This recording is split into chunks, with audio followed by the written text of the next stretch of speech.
wax ka yar 18 saacadood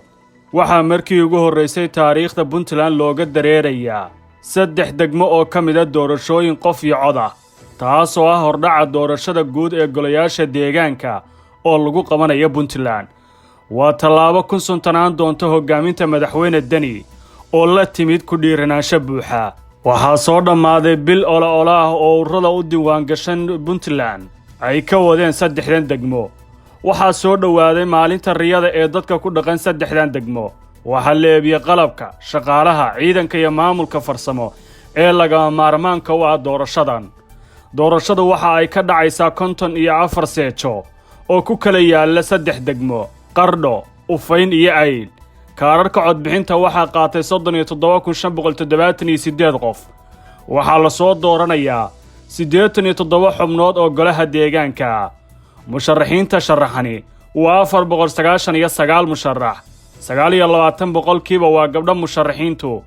dhammaan tartamayaasha boqolkiiba 61 waa dhalinyarada ahaan u dhaxaysa 25 ilaa 34 sano jir waxa ay ku yimaadeen liiska xiran ee ururada hadda waxaynu eegaynaa sida ururadu ay u kala horeeyaan codka dadweynaha ee la saadaalinayo dadka miisaan kale ee ka sharaxan iyo xubnaha ay u badan tahay in hoggaanka u noqdaan degmooyinkaasi Qardho waa degmo doorashada ugu weyn ee 3 degmo dadkeeduna ay u dareerayaan goobaha codbixinta 8 urur ayaana loo kala codeynayaa gudoomiyaasha ururadaas ayaa goobjoog ka ah doorashadan ururada safka hore kaga jira Qardho qiimeynta kaliya ee ilaa hadda la samayn karo waa tan taageerayaasha iyo xarumaha abaabulan ee kooxahan ay ku tirsan yihiin meelaha lagu kala guuleysanayo oo codadka badan laga helayo waa haweenka iyo ardayda kala duwan waxaa soo raaca aagaga xirmaysan ee ururadiimeedyada iyo goobaha dadka soo barakacay durba dadka saadaalin kala duwan ayay ka bixinayaan Qardho waxaynu ku eegaynaa bilowga taminteenna kaalinta koobaad ee Qardho waxa ku soo baxaya ayaa durba la leeyahay ururka Sinaan iyo Cadaalad ururkan waa kii isu soo bixi ugu weynaa iyo dhaltusyo xoogganba sameeyay waxa hormuud ah Maxamuud Khaliif Jabiye doorashadii ugu dambeysay ee madaxtinimada Puntland ayuu tartamay cududiisa shacbiyeed ee uu ku kasbaday inuu yahay deeq bixiyaha ugu weyn ee taageera goobaha adeegga dadweynaha ka hor oloolankan ayuu dhaqaale ku bixinaya adeegyada jaamacadda Qardho isbitaalka waxbarashada iyo xarunta agoonta waana ka miisaaniyeed oo ay goobahan baahi weyn u qabaan waxaa ka caawinaya loolankan inuu ku adkaado musharaxiinta safka hore kaga jira tartamayaasha golaha deegaanka ee Qardho waxa uu soo xushay jiil dhalinyaro ah 11 gabdhood ayaa ku jira liiska guddigiisa ay soo gudbiyeen aqoon ahaan dhisan sidoo kale ololaha muujiyay karti iyo kalsooni waxa kale oo ururkiisa caawinaya inuu u muuqdo hormuudka mucaaradka isaga iyo ururkiisuba waxay si togan oo aan la laabad lahayn u dhaliilaan hoggaanka Puntland ee hadda ay baratamayaan ururkan ayaa duqa magaalada Qardho u sharaxay mid ka mid ah xubnaha ka dhex muuqda bulshada magaalada Xuseen Muuse Nuux oo ka mid ah dadka saameynta leh waa doctor haysta shahaadada labaad ee jaamacadda wax badanna ka shaqeeya gudaha dhalinyarada 2 ururka mideeye waxa la saadaalinayaa kaalinta labaad codad aan badnayn ee Qardho kaga adkaan doonto mideeye ururka xukuumadda ee ka inkasta oo madaxweyne Dani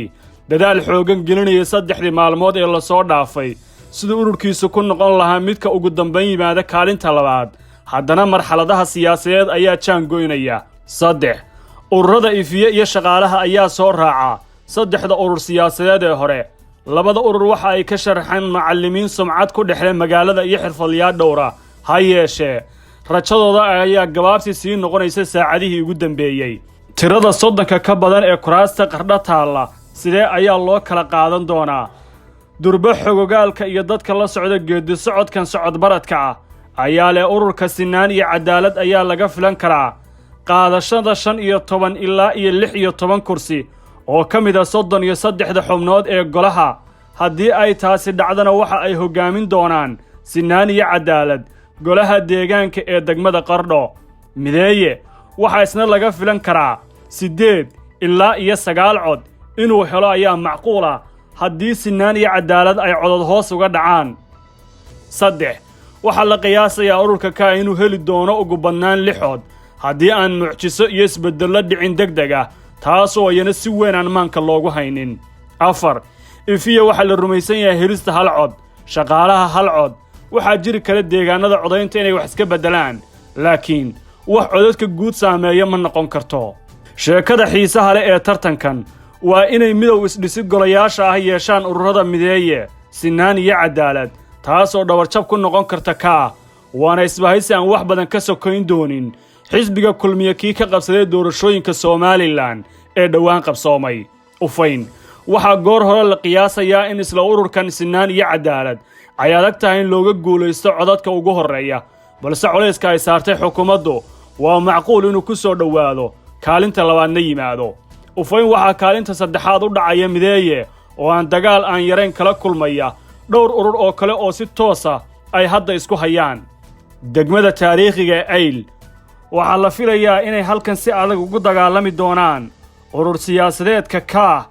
ee madaxweyne deni oo hogaamiyo iyo urur ka mideeye oo xubno firfircoon ay halkan ka joogaan labaduba waa laba jilib culus marka deegaanka laga hadlayo afraad waxaa ku soo bixi kara horseed ayl mar kale waxay u dayranaysaa mustaqbal oo hoos u dhac siyaasadeed oo dhanka hoggaanka ah uu la degay isku soo duubo